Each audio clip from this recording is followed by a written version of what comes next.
नमस्कार, हल्ला बोल में आपका स्वागत है। आपके साथ मैं हूं अंजना ओम कश्यप। ओबीसी के नेता कर्पूरी ठाकुर से लेकर जाटों और किसानों के नेता चौधरी चरण सिंह तक को भारत रत्न देने का ऐलान किया जा चुका है। पूर्व प्रधानमंत्री नरसिंह राव और कृषि वैज्ञानिक एमएस स्वामीनाथन को भी भारत रत्न देने का ऐलान हुआ है। इस लिस्ट में लालकृष्ण आडवाणी भी शामिल है।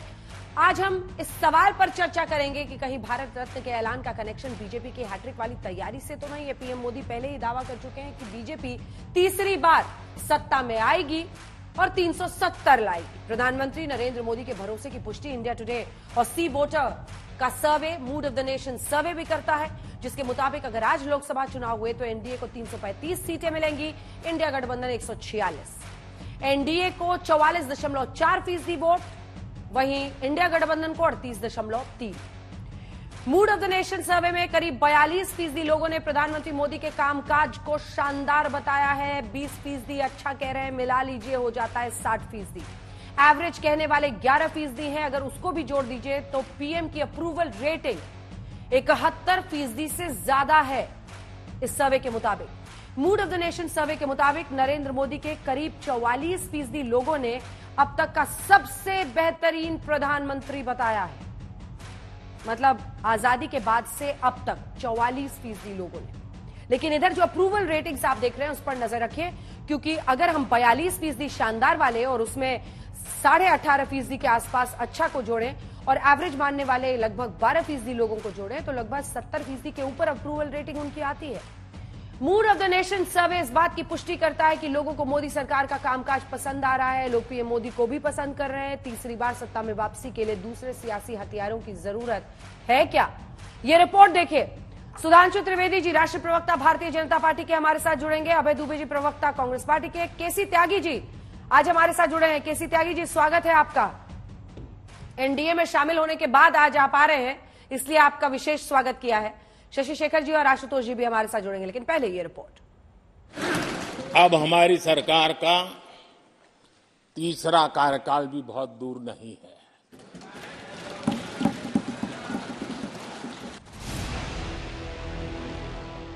प्रधानमंत्री नरेंद्र मोदी ने विपक्ष को चुनौतियां तो कई बार दी और कई तरह की दी, लेकिन ये चुनौती थोड़ी अलग है। उन्होंने विपक्ष की सारी उम्मीदों और कोशिशों को चुनौती दी और तीसरी बार सरकार का भरोसा जताया। उन्हें भरोसा है कि बीजेपी तीसरी बार सत्ता में आ रही है। वो उनकी अगुवाई में तीसरी बार सरकार देश की विकास के रास्ते पर ले जाएगी। इंडिया टुडे ग्रुप और सी वोटर का मूड ऑफ द नेशन सर्वे प्रधानमंत्री नरेंद्र मोदी के भरोसे को पुख्ता कर रहा है। सर्वे के मुताबिक अगर आज हो लोकसभा चुनाव तो एनडीए को 335 सीटों पर जीत मिलेगी, इंडिया गठबंधन 166 सीटों पर जीत हासिल करेगी और अन्य को 42 सीटें मिलेंगी। अगर आज चुनाव हुए तो एनडीए को 44.4%, इंडिया गठबंधन को 38.3%, अन्य को 42% और अन्य को 17.3% वोट मिलेंगे। दूसरी ओर प्रधानमंत्री का भरोसा कांग्रेस को नीरस लग रहा है। सबसे नीरस भाषा और कांग्रेस पे हमला इसलिए कि खतरा ही कांग्रेस से है, इंडिया गठबंधन से। मुझे अगर एक लाइन में कहना हो तो शारीरिक रूप से नहीं कहना हो, लंबी आयु हो। ये मोदी सरकार का डाइंग डिक्लेरेशन था राजनीतिक रूप से, जहां वो ये साहस नहीं कर सके कि हमने 10 साल में क्या किया। वो बोलते रहे कि हम अगले 5 साल में क्या करेंगे। तीसरी बार सत्ता में वापसी का पीएम मोदी का भरोसा ऐसा वैसा नहीं है, बल्कि 400 पार सीटों वाला भरोसा है। देख रहा हूं देश का मिजाज, एनडीए को तो 400 पार कर पाई के रहेगा, लेकिन भारतीय जनता पार्टी को 370 सीट अवश्य देगा।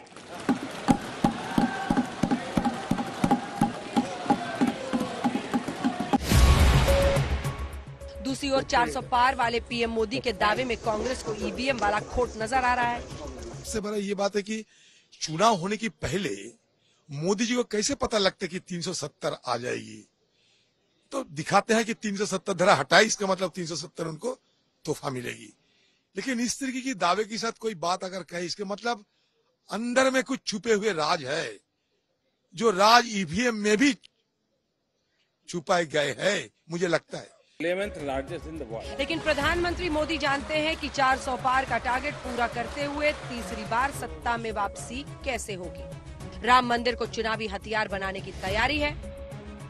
बीजेपी संसद के दोनों सदनों में व्हिप जारी करेगी। प्रधानमंत्री खुद संसद में राम मंदिर की चर्चा कर चुके हैं।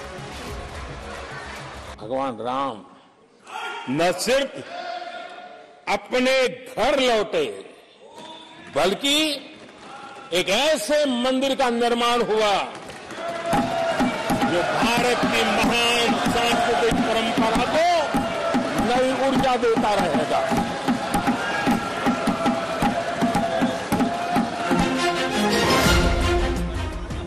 पश्चिमी उत्तर प्रदेश के लिए आरएलडी को एनडीए का सहयोगी बनाने की कवायद के बीच केंद्र सरकार ने पूर्व प्रधानमंत्री चौधरी चरण सिंह को भारत रत्न देने का ऐलान कर दिया है। तो क्या ये किसानों और जाटों को साधने की कोशिश है? देखिए, कोई कसर रहती है। आज मैं किस मुंह से इनकार करूं आपके सवाल। चौधरी चरण सिंह के अलावा कृषि वैज्ञानिक एमएस स्वामीनाथन और पूर्व प्रधानमंत्री पीवी नरसिम्हा राव को भी भारत रत्न देने का ऐलान किया गया है। अब कांग्रेस के पास स्वागत करने के अलावा कोई रास्ता नहीं। Ma'am, Bharat Ratna for PV Narasimha Rao ma'am, for former prime minister Chaudhary Charan Singh and Bharat Ratna for PV Narasimha Rao ma'am. तो क्या 400 पार का टारगेट पूरा करने के लिए बीजेपी की नजरें दक्षिण पर टिकी हैं? मैंने उसे सकारात्मक दृष्टि से देखते हैं और सच्चाई ये है कि इनको तो पहले ही नवाजा जाना चाहिए था, लेकिन इसका संज्ञान पहली बार यदि किसी गवर्नमेंट ने लिया है तो मोदी जी के नेतृत्व की हमारी गवर्नमेंट ने लिया है। दलगत राजनीति से ऊपर उठकर पीवी नरसिम्हा राव को भी सम्मानित किया। नहीं, बराबर दलगत राजनीति से ऊपर उठकर ही हम लोग इस प्रकार के फैसले करते हैं। भारत रत्न राष्ट्रपति देता है तो बहुत अच्छी बात है कि ये जो है भारत रत्न दिया गया। पीवी नरसिम्हा राव जी जिन्होंने आर्थिक सुधार सबसे जबरदस्त किए थे, और मुझे दुख है कि उनके साथ मनमोहन सिंह जी वित्त मंत्री थे। इन दोनों ने आर्थिक सुधार लाए जो बाद में 2004 से 14 तक लागू हुए। उसके खिलाफ श्वेत पत्र आ रहा। तो एक तरफ तो आप उस टीम को भारत रत्न दे रहे हैं, दूसरी तरफ उसी टीम की जो है आलोचना कर रहे हैं संसद में। चुनाव का वक्त करीब आ रहा है। बीजेपी की तैयारी जोरों पर है। उत्तर से लेकर दक्षिण तक सहयोगी करीब करीब फाइनल कर दिए गए हैं। दूसरी ओर विपक्ष अभी बातचीत पर अटका है। इंडिया गठबंधन के सहयोगी या तो भाग रहे हैं या दूसरे को आईना दिखा रहे हैं। ऐसे में तीसरी बार सत्ता में वापसी के पीएम मोदी के भरोसे पर धीरे धीरे जनता को भी भरोसा होने लगा है। कम से कम ये सर्वे उन्हें हैट्रिक बनाता दिखा रहा है। आज तक प्योर। चलिए चर्चा की शुरुआत करते हैं। सुधांशु त्रिवेदी जी, आप ही से पहला प्रश्न वही जो हम लोगों ने शो का नाम रखा है, वोट रतन धन पायो, सही है क्या?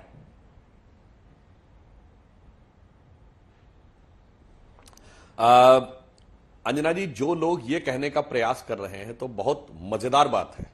उन्हें लगता है कांग्रेस के पूर्व प्रधानमंत्री को सम्मान देने से हमें वोट मिल जाएगा। यानी वो ये स्वीकार कर रहे हैं कि वो खुद अपने आधार, अपने पूर्वजों और उसकी परंपरा से किस सीमा तक कट गए। अब बताइए, एमएस स्वामीनाथन का तो जो योगदान है भारत के विकास में और एग्रीकल्चर की फील्ड में जाकर, उसमें तो कोई मुझे नहीं लगता पार्टी पॉलिटिक्स की बात है। चौधरी साहब पहले उत्तर प्रदेश के मुख्यमंत्री थे जो गैर कांग्रेस के थे, और खैर वो बात छोड़िए कि उनके साथ बाद में क्या हुआ, किस ढंग से वो प्रधानमंत्री बने और कांग्रेस ने धोखा दिया, वो अलग बात थी। मगर किसानों को लेकर स्वतंत्र भारत में राजनेताओं में, मतलब देखिए वो शेतकारी किसान संगठन वाले शरद जोशी जी, वो विषय अलग, मगर किसानों के विषय को लेकर यदि कोई नेता सबसे पहले स्थापित हुआ है 60 के दशक में, तो वो चौधरी साहब। पीवी नरसिम्हा राव जी के विषय में मैं अंजना जी अपना एक व्यक्तिगत अनुभव बताना चाहता हूं। 2002 में वॉशिंगटन में हयात होटल में मेरी नरसिम्हा राव जी से मुलाकात हुई। वो इंडो अमेरिकन फ्रेंडशिप काउंसिल के प्रोग्राम में गए हुए थे। मेरा सौभाग्य था कि मुझे उनसे मिलने, 2002 अटल जी प्राइम मिनिस्टर थे। मैंने उनसे ये बात बोली कि despite being a BJP man, I am a great admirer of you. आगे की बात मैं अंग्रेजी में बोली थी, हिंदी में बोल देता हूं दर्शकों के लिए। मैंने कहा, जब आपने सत्ता संभाली, ये देश अपने स्वतंत्रता के बाद के सबसे चुनौतीपूर्ण समय में था। अर्थव्यवस्था ध्वस्त हो चुकी थी, 2 बार रुपए का डिवैल्यूएशन हो चुका था, सोना गिरवी रखा जा चुका था। इसके बाद आप आइए, दूसरी समस्या क्या थी? पंजाब का आतंकवाद समाप्त नहीं हुआ था, कश्मीर में आतंकवाद शुरू हो गया था, एलटीटी ने राजीव गांधी जी की जान ली थी, पूर्वोत्तर में शुरू हो गया था, मंडल के कारण जातिगत वैमनस्य चरम पे था, अयोध्या में गोलियां चलने के कारण एक धार्मिक वातावरण चरम पे था, और इन सब के बीच में अल्पमत की सरकार। मैंने कहा कि आपने जिस कुशलता से इन सारी चीजों को निकाला है, उससे मुझे लगता है कि वो बहुत प्रेजवर्दी है। और मैंने ये भी बोला, मैंने कहा बताइए, आपने अटल जी को भेज दिया था जेनेवा में अपनी सरकार का नेतृत्व करने के लिए, और अटल जी ने जाके पूरा श्रेय नरसिम्हा राव सरकार को दिया। तो मैंने उनसे ये कहा कि शायद अटल जी भी आपसे सलाह लेते हैं। तो जानते क्या बोले? कहते अटल जी तो मुझसे बहुत ताकतवर नेता है। मैंने कहा जी हमारे तो 182 सांसद हैं, आपके तो 232 थे, तो आपकी सरकार ज्यादा शक्तिशाली थी। तो आगे सुनिए जो नरसिम्हा राव जी ने बोला वो कितना महत्वपूर्ण था। उन्होंने कहा भाई सांसदों की संख्या महत्वपूर्ण नहीं है, अटल जी को तो पूरा देश नेता मानता है, मुझे तो मेरी पार्टी में लोग नेता मानने को तैयार नहीं थे, मेरे तो कुछ तमाम सांसद मुझे नेता मानने को तैयार नहीं थे, मैंने तो कैसे राम भरोसे चलाया। और मैं अंजना जी एक और बात बताऊं, पाकिस्तानी पत्रकार से वो फ्लुएंट उर्दू में बोल रहे थे, एक ईरानी पत्रकार से उन्होंने पर्शियन में जवाब दिया, इंग्लिश तो अच्छी बोल ही रहे थे, मुझसे ऐसी हिंदी बोल रहे थे जैसे कि हिंदी भाषी क्षेत्र के हो। ये दर्शाता है कि उन्होंने किस चुनौतीपूर्ण वातावरण में से क्या निकाला। मगर अफसोस क्या बताएं, लाल बहादुर शास्त्री जी ने जिन्होंने भारत का न्यूक्लियर प्रोग्राम शुरू किया, और नरसिम्हा राव ने जिन्होंने आज भारत को इस आर्थिक मुकाम की तरफ पहुंचाया, परंतु उन्हें जो उचित सम्मान मिलना चाहिए था, हमने पार्टी पॉलिटिक्स से ऊपर उठ के दिया है। हम इस बात को भूल गए कि हमारी 4 सरकारें बर्खास्त हुई थी, सरदार पटेल की सबसे ऊंची मूर्ति नरेंद्र मोदी जी ने बनवाई। हमें इससे कोई फर्क नहीं पड़ता कि उनके गृह मंत्री रहते हुए संघ पे प्रतिबंध लगा था। देश के लिए सोचने का सबका नजरिया अलग होता है। हम ये देख सकते हैं नीतियों में गलती हो सकती, पर नीयत सही थी कि नहीं।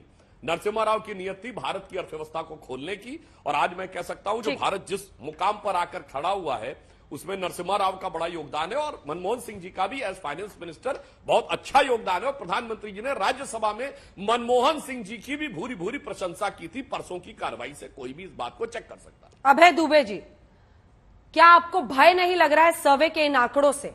क्योंकि अगर ये नरेंद्र मोदी की सफलता का प्रतीक बन रहा है सर्वे, तो दूसरी तरफ आपकी विफलता का।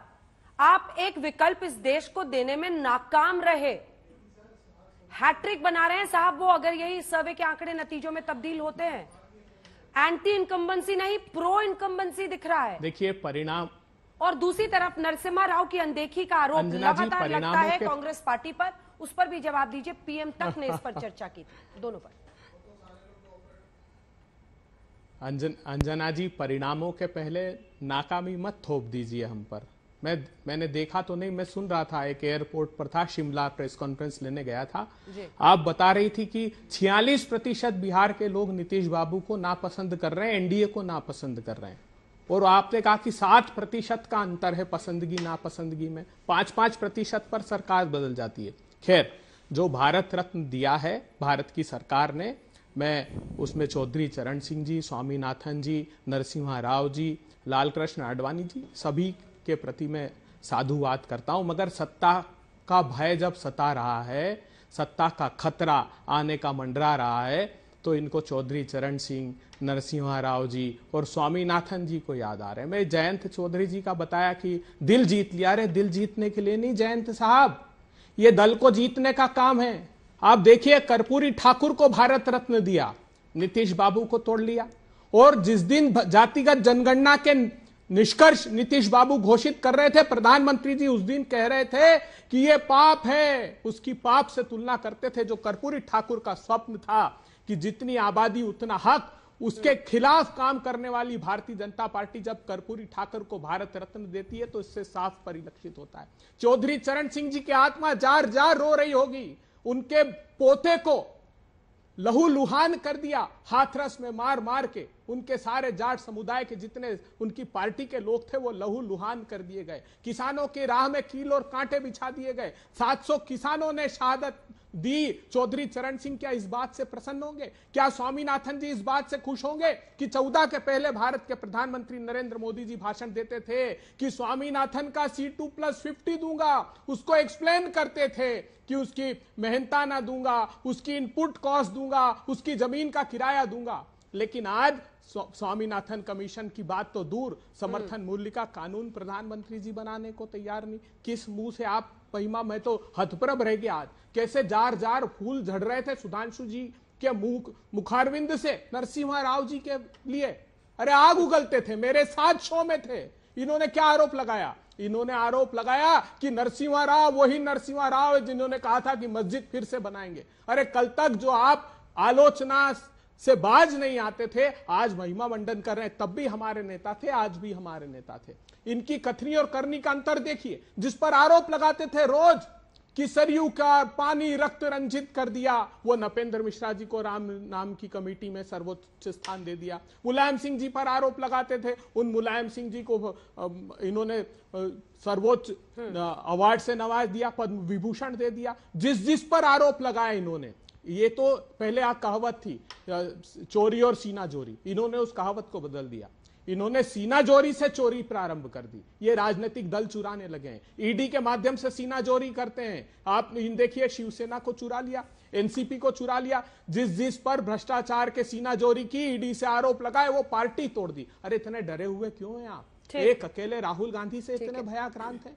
अरे आप अगर इतना आत्मविश्वास है आप में, तो लड़ते ना चुनाव, दलों को तोड़कर फिर भी आने वाले नहीं हो, ये ध्यान रख लो। अगर राम लहर के नाम पर भी 18 सीटें कम बता रही है अंजना ओम कश्यप जी अपने चैनल पर, तो ये चुनाव आते आते परिस्थितियां बदल जाएगी। सुधांशु जी याद रखिएगा, हिंदुस्तान का मतदाता आंख बंद करके नहीं देखा हुआ है। आपने 6 से 7 वाला शो तो देख लिया था नीतीश कुमार पर, लेकिन 8 से 9 नहीं देखा, जब कांग्रेस पार्टी 52 से 71 पर ही पहुंच रही है। नहीं, और क्या आप लोगों को चिंता करनी है, नहीं करनी है?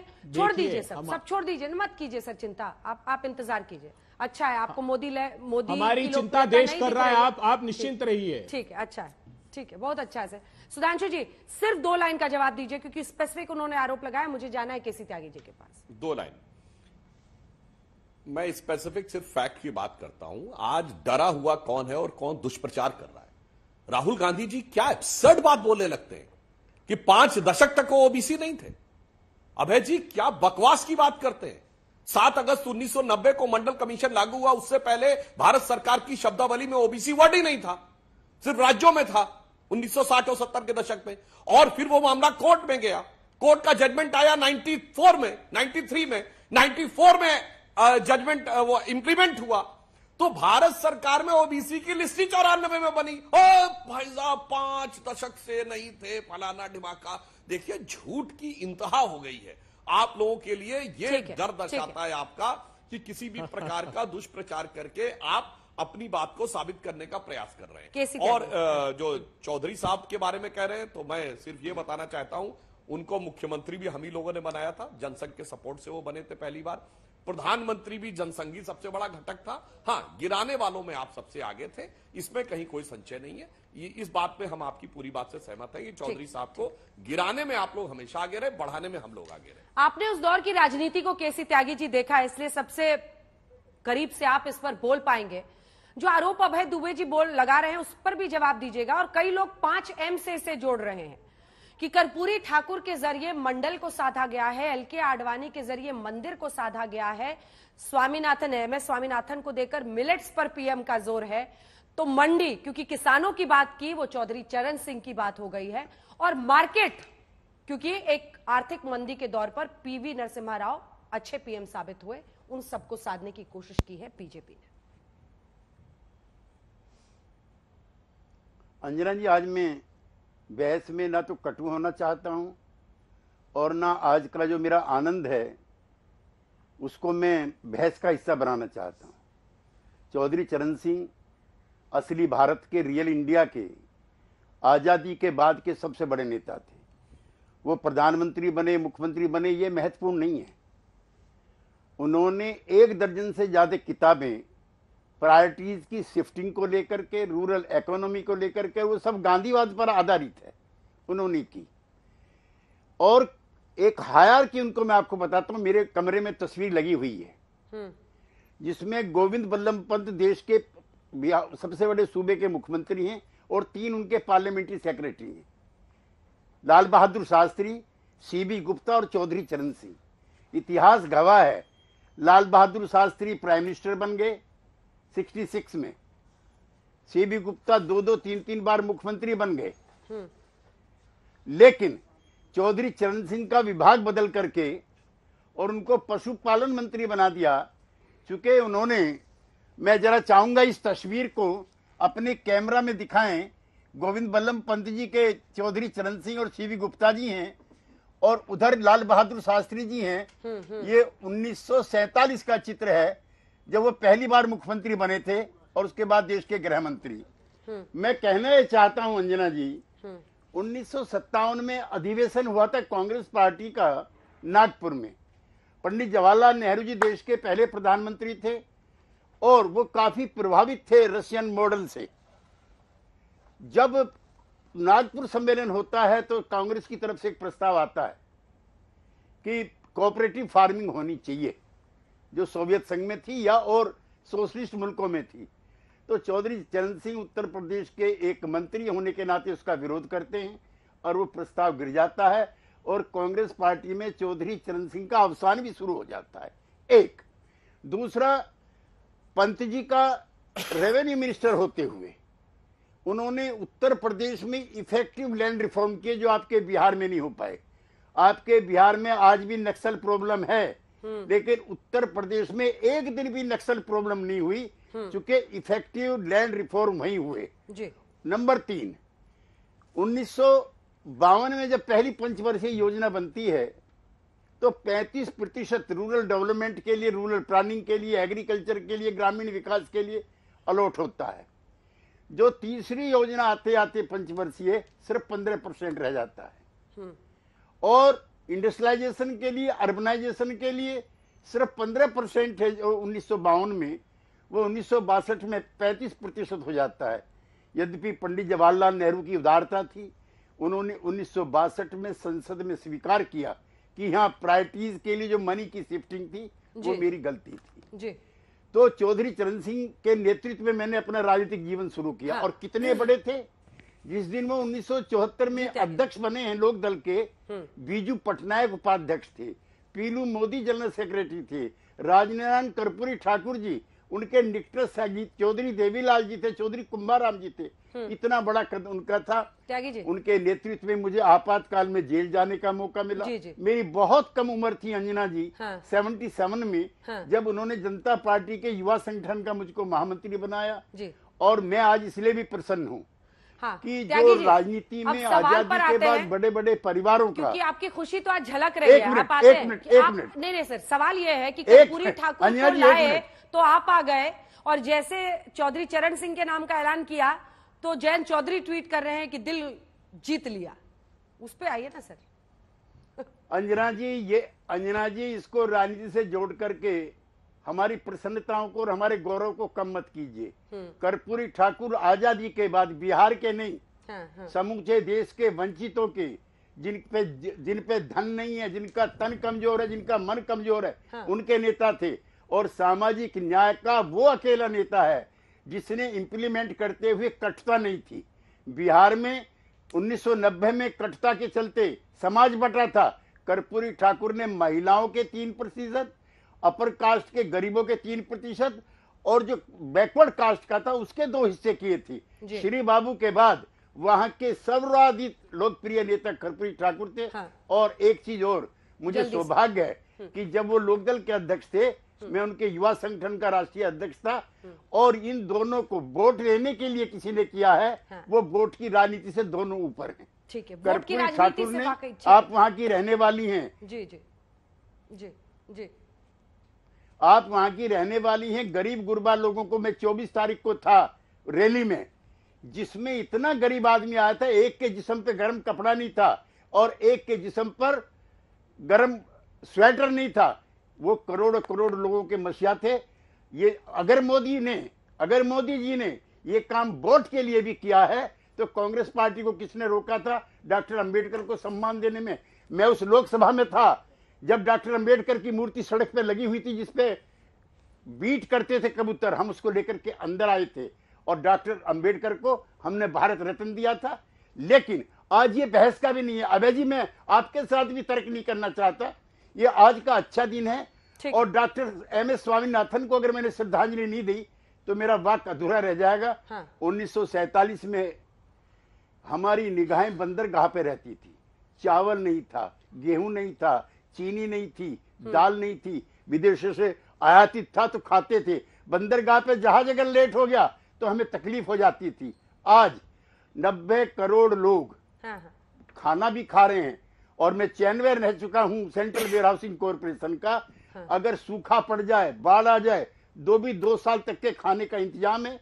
नंबर 3, आज हम चावल, आज हम गेहूं और चीनी के दुनिया के सबसे बड़े उत्पादक भी हैं और निर्यात भी कर रहे हैं विदेश में। ये डॉक्टर एम.एस. स्वामीनाथन को मेरा हाथ जोड़ करके आज श्रद्धांजलि है और मैं गदगद हूं।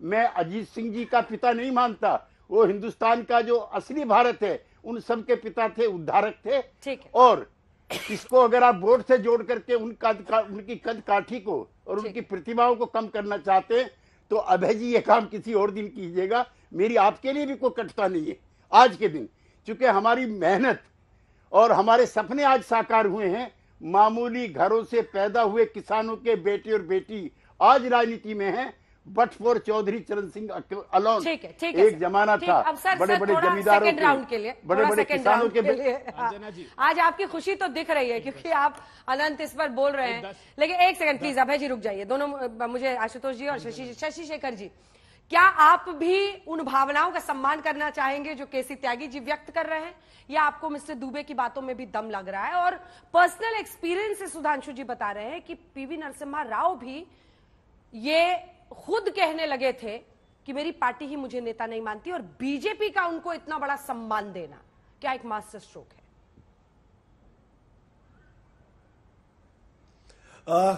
इसके एक तो इतने धाकड़ नेताओं को बुलाएगी तो सारा समय वो ले जाते हैं तो थोड़ा सा जो भी थोड़ा मोड़ा समय है मैं उसमें आपको 2-3 बातें बता देना चाहता हूँ। इसमें से 2 महानुभावों से मिलने की मुझे भी सुअवसर मिला। नरसिंह राव साहब के साथ मैं नवंबर 1991 में जर्मनी गया था और वहाँ पर एक बड़ा अद्भुत वाकया हुआ था। वो वहाँ के मुख्य इंडस्ट्रियलिस्ट को उन्होंने बुलाया था और वो चाहते थे कि वो लोग देश में निवेश करें। आज जब निवेश की बात होती है तो लोग भूल जाते हैं कि नरसिंह राव ने उसमें क्या मेहनत की थी। हाँ। तो उसमें एक ने कहा कि आपके यहाँ बहुत ज्यादा there is lot of paper work in your country. तो उन्होंने कहा but there is acute scarcity and we are definitely environment lover, तो जस्ट डोंट वरी। आज की जो दुनिया है अंजना जी जिसमें हम और आप सांस ले रहे हैं उसमें नरसिंह राव और मनमोहन सिंह का बहुत बड़ा योगदान है उस जोड़ी का।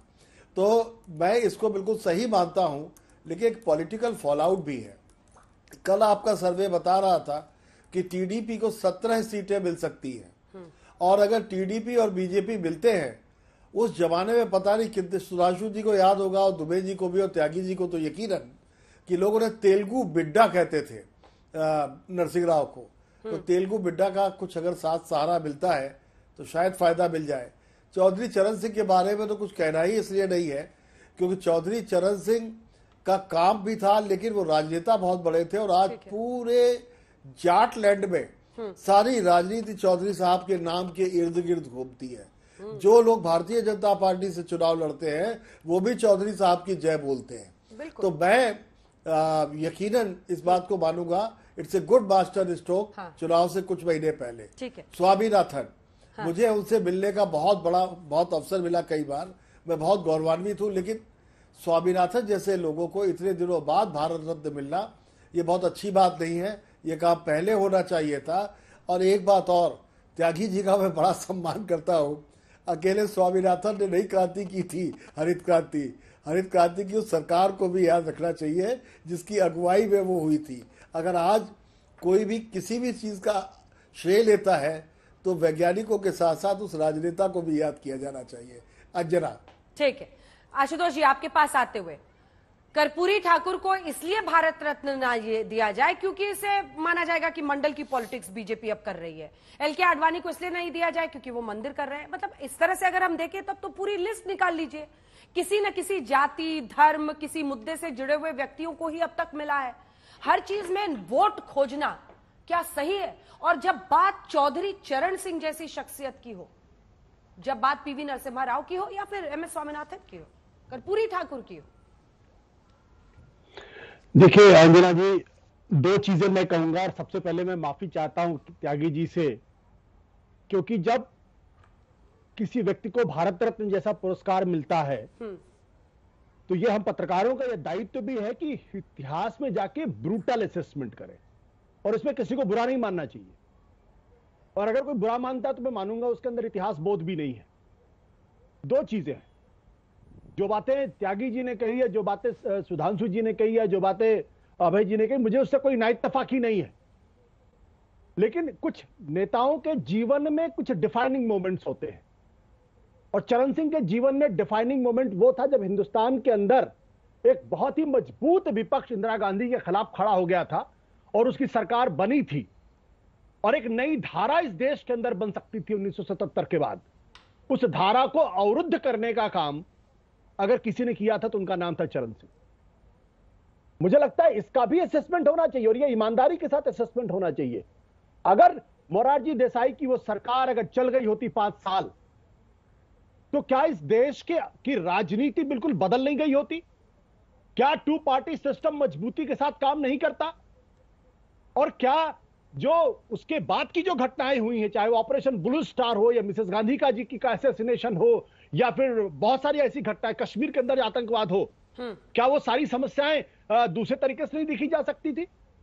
तो मैं चाहूंगा कि त्यागी जी को इस बारे में बिल्कुल स्पष्टता के साथ करना चाहिए कि आखिर मोरारजी देसाई को सरकार को किसने गिराया था, और सिर्फ 4 महीने के लिए प्रधानमंत्री बनने के लिए पहले अकेले प्राइम मिनिस्टर हैं जो प्रधानमंत्री बनने के बावजूद भी कभी भी उन्होंने संसद का मुंह नहीं देखा। इसका भी तो असेसमेंट होना चाहिए। और अगर क्यों नहीं होना चाहिए, अगर इसका असेसमेंट हम नहीं करेंगे तो क्या ईमानदारी के साथ हम किसी बात को करेंगे? दूसरी बात, अभी एमएस स्वामीनाथन जी की बात हो रही थी, शायद त्यागी जी इस बात को भूल गए कि दरअसल जो ग्रीन रिवॉल्यूशन की शुरुआत थी वो अटल बिहारी वाजपेयी, माफ करेगा, लाल बहादुर शास्त्री के समय में हुई थी। क्योंकि जब चीन के युद्ध के बाद जब लड़ाइयां शुरू हुई थी तो उसके बाद भारत के अंदर जो अमेरिका ने अनाज रोकने के बारे में बातचीत की थी, तब ये सवाल खड़ा हुआ था कि क्या भारत को अनाज के मामले में नंबर 1 होना चाहिए या नहीं होना चाहिए। तब लाल बहादुर शास्त्री ने शुरुआत की थी, सी सुब्रमण्यम उस वक्त वित्त मंत्री, उन्होंने शुरुआत की थी, और एमएस स्वामीनाथन ने उसको लागू किया था। और अगर इंदिरा गांधी ने उसको आगे नहीं बढ़ाया होता तो क्या आज स्वामीनाथन नहीं कर पाते? इसलिए मैं कहता हूं कि हमारे देश के अंदर दिक्कत क्या है कि जो तमाम राजनीतिक दलों के लोग हैं वो सिर्फ यूनिडायमेंशनल, एकांगी तरीके से, जब वो एक पार्टी के साथ होते हैं तो उसकी गाथा गाते हैं, जब दूसरी पार्टी के साथ होते हैं तो दूसरी तरीके से गाथा गाते हैं। मैं अगला एक प्रश्न आपसे आशुतोष जी पूछना चाहती हूं, उसका जवाब आप दे देंगे तो स्पष्टता बहुत आ जाएगी लोगों के मन में भी जो आपको सुन रहे हैं, कि भारत रत्न तो इंदिरा गांधी को भी मिला है जिन्होंने इमरजेंसी लागू किया था। तो क्या वो भारत रत्न भी गलत था? क्योंकि डिफाइनिंग मोमेंट की अगर आप बात करें, अगर मैंने, आप मुझे मिसकोट मत करिए, मैंने कभी नहीं कहा कि भारत रत्न मिलना गलत था। मैंने ये कहा कि अगर किसी व्यक्ति को इतना बड़ा सम्मान मिलता है तो इतिहास में उनका ब्रूटल असेसमेंट होना चाहिए। तो भारत रत्न मिलना चाहिए ना? मेरी बात सुन लीजिए। जो सभ्यताएं और जो पीढ़ियां अपने पुरखों का ब्रूटल असेसमेंट नहीं करती हैं, वो हमेशा उन गलतियों को दोहराने के लिए अभिशप्त होती हैं। जी जवाब, इसलिए मैं एक मिनट, आपने इंदिरा गांधी का जिक्र किया। हाँ। इंदिरा गांधी का जब असेसमेंट करेंगे तो इमरजेंसी के बगैर इंदिरा गांधी का असेसमेंट नहीं हो सकता, और उस इमरजेंसी लगाने की जितनी तीखी निंदा होनी चाहिए होगी। लेकिन इंदिरा गांधी का असेसमेंट करते समय हमें 1971 का भी ध्यान रखना पड़ेगा, जब उन्होंने पाकिस्तान के 2 टुकड़े करा दिए। यहां आप सर्जिकल स्ट्राइक कराते हैं और पूरे देश के अंदर कहते हैं कि मैंने पाकिस्तान के घुस मारा, और वहां पाकिस्तान के 2 टुकड़े करा दिए, और भारतीय जनता पार्टी उसको एक्सेप्ट करने के लिए तैयार नहीं होती है। सुधांशु जी जवाब दीजिए। अच्छा, अब आशुतोष जी ने कहा बड़ा ब्रूटल असेसमेंट होना चाहिए, तो मैं एक फैक्चुअल असेसमेंट करता हूं। जब इंदिरा जी ने 1971 की लड़ाई लड़ी, हम सबको पता है कि अमेरिका ने 7th फ्लीट भेज दिया था, ठीक है, सबको पता है ना। फिर 1 हफ्ते के अंदर अमेरिका और पूरे यूएस ब्लॉक ने बांग्लादेश को मान्यता कैसे दे दी? ब्रूटल असेसमेंट करिएगा आशुतोष जी, और जाके खंगालिएगा फाइल्स केजीबी की और सीआईए की, समझ में आ जाएगा कि फाइनली बांग्लादेश बनने में, और फिर ऐसा हुआ कि बांग्लादेश को तो मान्यता मिल गई और 93,000 प्रिजनर ऑफ वॉर हमने छोड़ दिए, और हमारे जो 100 के लगभग पड़े थे पाकिस्तान में वो नहीं वापस लिए हमने पीओके पे एक उंगली नहीं रखी। ये निर्णय भारत और बांग्लादेश के बीच में हुआ था या कहीं और हुआ था? अब इसके डॉक्यूमेंट्स अवेलेबल हैं। और दूसरा, आपने कहा, मैं ब्रूटल नहीं, मैं फैक्चुअल असेसमेंट की बात करता हूं। चौधरी साहब भारत के पहले प्रधानमंत्री थे जिनको समर्थन देने वाली कांग्रेस ने विश्वास मत से पहले समर्थन विड्रॉ कर लिया। मान्यवर, वो 4 महीने इसलिए रहे थे कि चुनाव होने थे, वरना वो 24 दिन के अंदर उन्होंने इस्तीफा दे दिया था। क्यों? क्योंकि कांग्रेस ने समर्थन विड्रॉ कर लिया बिफोर ही फेसेस पार्लियामेंट। और ये उनकी इस बात में महानता थी, वो विश्वनाथ प्रताप सिंह की तरह नहीं हुए कि नहीं, समर्थन हमने जब भाजपा ने विड्रॉ कर लिया तो भी हम लड़ेंगे और फाइनल कोशिश करेंगे कि बहुमत सिद्ध हो जाए। And VP Singh became the first prime minister who was defeated on the floor of the house. Chaudhary Charan Singh जी ने कहा कोई बात नहीं, मेरा समर्थन विड्रॉ हो गया, ये मेरी इस्तीफा। ये भी असेसमेंट है, इसको पूरा करना चाहिए। तो जिन लोगों ने वो गेम किया, और आपकी बात से मैं सहमत हूं, जब जनता पार्टी में केसी त्यागी जी मानेंगे, जब सब लोगों ने अपने दल का विलय कर दिया था तब वो गठबंधन नहीं चला जनाब। तो आज जो ये सो कॉल्ड इंडी गठबंधन है, इसकी क्या गति हो रही है? मतलब इस पे तो वो लाइन लागू हो रही है आशुतोष जी, जो इस इंडी गठबंधन के ऊपर, और ऐसा ही कुछ कुछ उस समय भी हुआ था जनता पार्टी के टाइम में भी, कि नादान तमन्ना रेती में अंजना एक बार उम्मीद की कश्ती खेती है, एक हाथ से देती है दुनिया 100 हाथों से देती है। ठीक है, ठीक है आशुतोष जी, छोटा सा, एकदम छोटा सा। देखिए एक बात मैं बता दूं कि 1989 में जो भूमिका इंदिरा गांधी की थी चरण सिंह की सरकार को गिराने में, मार्क माई वर्ड, 2024 के चुनाव के बाद वही भूमिका नरेंद्र मोदी और भारतीय जनता पार्टी की होगी बिहार के अंदर। त्यागी जी, इस पर तो अब आप ही को बोलना पड़ेगा। अंजना जी, इस सीधा कंधा किसी का भी हो, बंदूक आपकी तरफ चल रही है। बोलना चाहता हूं, और आप तो एनडीए में आने के बाद आज पहली बार आए हैं। बोलना चाहता हूं अंजना जी, तो आपके बदले हुए बोल सुनने में अच्छा भी लगेगा। अंजना जी, मुझको तो चौधरी चरण सिंह लेके आए आज। मैं आजकल नहीं आ रहा हूँ किन्हीं कारणों से। खैर, 100 आशुतोष जी, मैं आपका ज्ञान बढ़ाना चाहता हूँ। आप देश के विद्वान पत्रकारों में से एक हैं। मुरारजी भाई नहीं चाहते थे कि जनता पार्टी बने। भारतीय जनसंघ के हमारे मित्र बैठे हुए हैं, वो नहीं चाहते थे कि जनता पार्टी बने, वो अपनी अलग आइडेंटिटी रखना चाहते थे। So was the case with the socialist. It was Chaudhary Charan Singh alone जिनके प्रयासों से जनता पार्टी बनी एक। उसमें सबसे ज्यादा एमपी 100+, आप किताब पढ़ लीजिएगा, मैं दे दूंगा आपको, वो चरण सिंह के लोक दल के थे। मुरारजी भाई के 23 एमपी थे। और जयप्रकाश नारायण भी नहीं चाहते थे कि मुरारजी भाई भी प्राइम मिनिस्टर बने। चौधरी चरण सिंह ने उनको प्राइम मिनिस्टर बनवाया, नंबर 1। राजनारायण जी ने इंदिरा जी को हराया चुनाव में रायबरेली में। और ये मुरारजी भाई की हिस्टोरिकल मिस्टेक थी कि चौधरी चरण सिंह और राजनारायण दोनों को मंत्रिमंडल से बाहर कर दिया। खाक है ऐसी पार्टी पर जो बनाने वाले सरकार से बाहर चले जाएं, और जो चाहते नहीं थे, एक दिन भी हिस्सा नहीं लिया किसी आंदोलन में मुरारजी भाई ने, उनको हमने प्रधानमंत्री बनाया। उन घटनाक्रम की आपको जानकारी नहीं। मैं आपसे कहना चाहता हूं, और मैं उस बातचीत का हिस्सा हूं, मैं आर्टिकल लिख चुका हूं। और नीलम इंदिरा गांधी चाहती थी इसका कुर्सी के में वकील I need to rebut. Indira Gandhi चाहती थी उनके पुत्र अभय दुबे जी, माफी चाहता हूं, अन्याय मत कीजिए। संजय गांधी ने मुझसे कहा, I am on record on writing, कि हमारे मुकदमे हटवाइए। जब चौधरी चरण सिंह ने वो मुकदमे हटवाने से मना कर दिए, उसके बाद चौधरी साहब के घर पे बीजू पटनायक थे, हम सब लोग थे। हाँ। चौधरी साहब ने कहा कोई मैं दबाव में नहीं मानूंगा। वो गए और जाके इस्तीफा दे दिया। इतिहास की जो घटनाएं हैं वो अपने आप में सब कुछ कहती हैं। किसी के ईर्ष्यालु होने से, किसी के मन खराब होने से, किसी के पत्रकारिता में प्रतिबद्धता कहीं और होने की वजह से इतिहास नहीं बदला करते। ये कहां से बात हो गई? वो हिस्टोरिकल फैक्ट्स रख रहे हैं। ठीक है आशुतोष जी, छोटा सा। अंजना जी, मुझे लगता है केसी त्यागी जी को मुझे ये बताना पड़ेगा कि संजय गांधी के पास चरण सिंह का सारा हिसाब लेकर कौन जाया करते थे।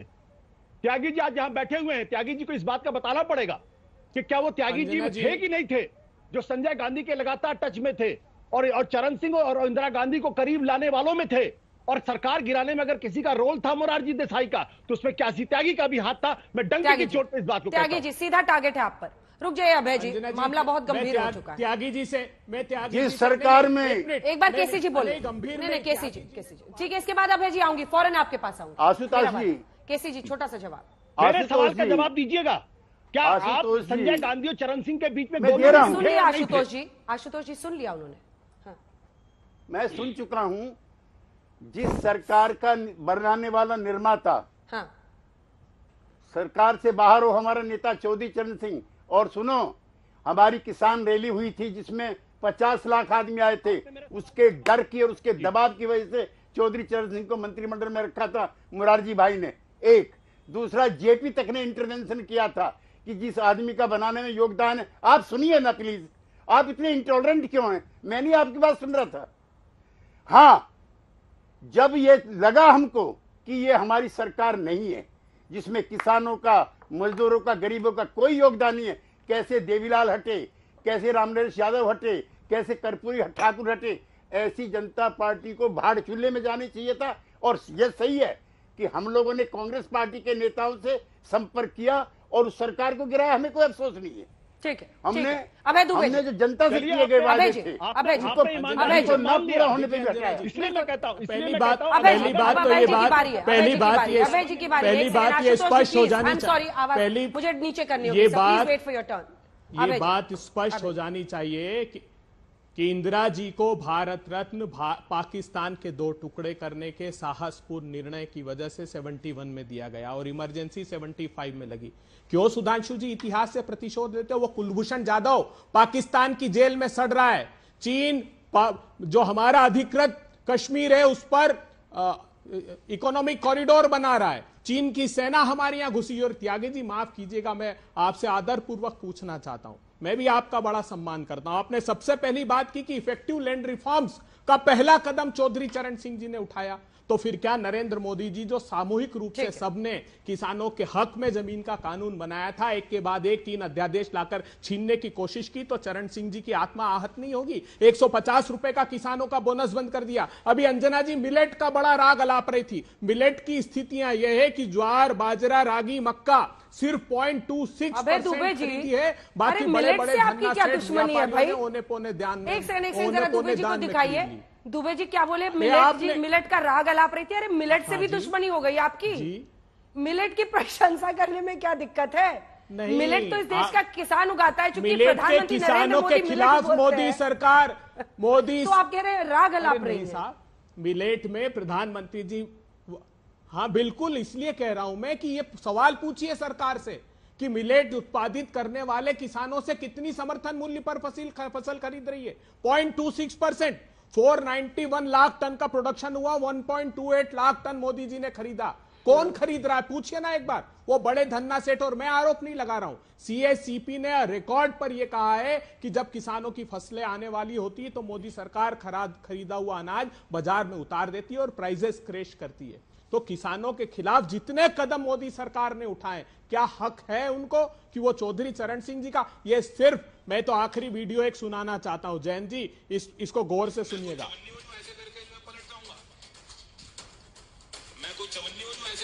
चवन्नी पर आज चर्चा हो रही है। अब सुधांशु जी जवाब दीजिए। ठीक है, अब अभय जी अब जवाब ले लेते हैं। चवन्नी पर खूब चर्चा हो रही है, कौन क्या कहता है, डीएनए, चवन्नी, सब बोलते रहिए, लेकिन इधर एनडीए की तरफ सब जा रहे हैं। आपके लिए इंडिया में सबको रोक कर रखना एक चुनौती बन गई है। लेकिन सुधांशु जी, हर एक रत्न जरूरी होता है, आज यही मामला है ना। आप हर सेक्टर को अपील कर रहे हैं जहां जहां पर आपको लग रहा है कि हम जरा कमजोर विकेट पर हैं, और उनकी बातों का भी जवाब दीजिएगा। देखिए, बड़ी विचित्र बात है, हम अपनी पार्टी से बाहर के लोगों का सम्मान कर रहे हैं जिनसे हमारा पुरजोर विरोध रहा, तो उसमें भी किसी को राजनीति नजर आ रही। मोदी जी ने जो ये परिस्थिति बनाई है, सरदार पटेल की सबसे ऊंची मूर्ति बनाना, प्रणब मुखर्जी जी को भारत रत्न, मदन मोहन मालवीय को भारत रत्न, एससी जमीर और तरुण गोगोई को भी पद में बांट दिया है मान्यवर।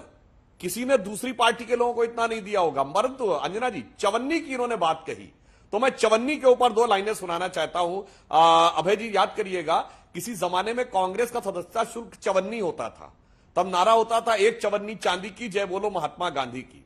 और सत्ता में आते ही ऐसे सुर बदले, मुझे लगता है कि शशि शेखर जी को जरूर ध्यान होगा, बड़े कांग्रेस के पुराने नेता होते थे बंशीधर शुक्ल, वो स्वतंत्रता संग्राम सेनानी थे और स्वतंत्रता के बाद चंद वर्षों में कांग्रेस में आए, भ्रष्टाचार से इतने दुखी हो गए कि उन्होंने एक कविता लिखी थी, हुईगा स्वतंत्र भारत हमार। उन्होंने लिखा, कहां हूं कुर्सी, कहां हूं बेड़िन की झनकार, कहां आप कुर्सी गद्देदार, कहां चवन्नी मांगे गुजर, कहां आप रिश्वत में शुमार, हुईगा स्वतंत्र भारत हमार। तो भाई साहब चवन्नी ने आपको कहां से कहां पहुंचाया और उसके बाद रिश्वत बेशुमार ने आपको कहां से कहां पहुंचाया, ये उस चवन्नी की कहानी भी आपके लोगों की जुबानी मैंने सुनाई। बंसीधर कांग्रेस के व्यक्ति वक्त इतने की इजाजत देता। आप सभी का बहुत धन्यवाद हमारे साथ चर्चा में जुड़ने के लिए। आप देखते रहिए।